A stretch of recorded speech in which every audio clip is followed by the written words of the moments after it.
Trey.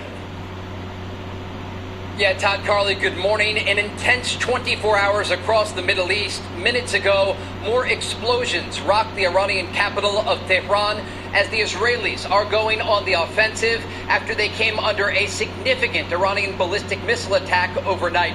This all started yesterday afternoon when the IDF struck the Lebanese capital of Beirut. They were going after a Hezbollah command and control center there in response to rocket and drone attacks over their northern border.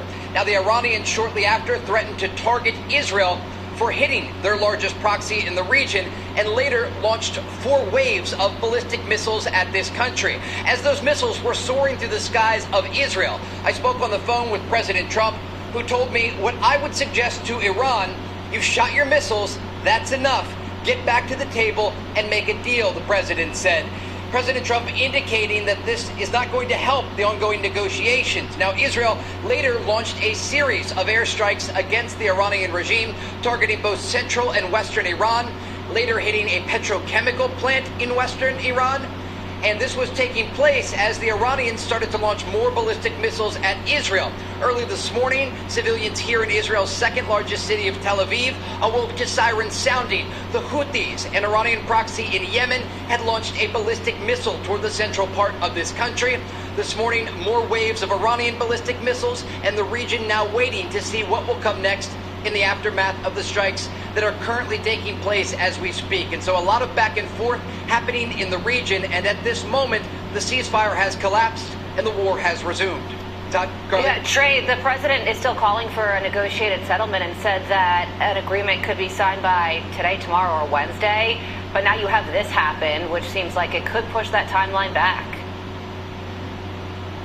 Yeah, absolutely. When I spoke with President Trump, he told me he had expected a deal to be signed today, tomorrow, or Wednesday, and now this, he said. And he was pointing to the fact that obviously this is going to change the timeline in the negotiations. Now, we heard an interesting statement early this morning from the spokesperson for the Iranian Foreign Ministry, who indicated there are still messages being exchanged with the United States indirectly through mediators in Pakistan. This is an indication that the mediators may be trying to get things back on track in the region, but there is an understanding that this may escalate before it de-escalates. It's the reason the Israelis have canceled schools across this country, and they are urging civilians to adhere to the alerts that are coming out from the Home Front Command guidelines.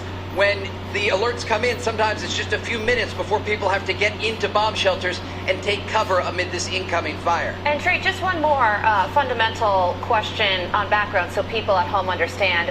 Why is this ramped up fighting between Israel and Iran taking place right now?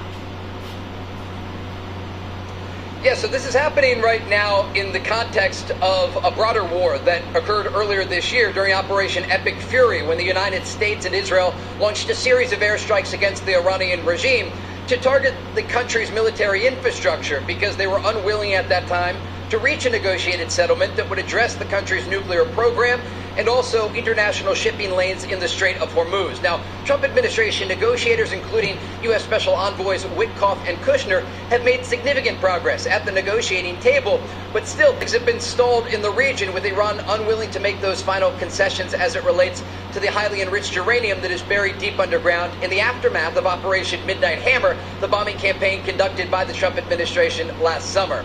And so right now, as things stand, the conflict has resumed, really linked to the situation in Lebanon and the ongoing conflict between Israel and Iran's largest proxy, Hezbollah.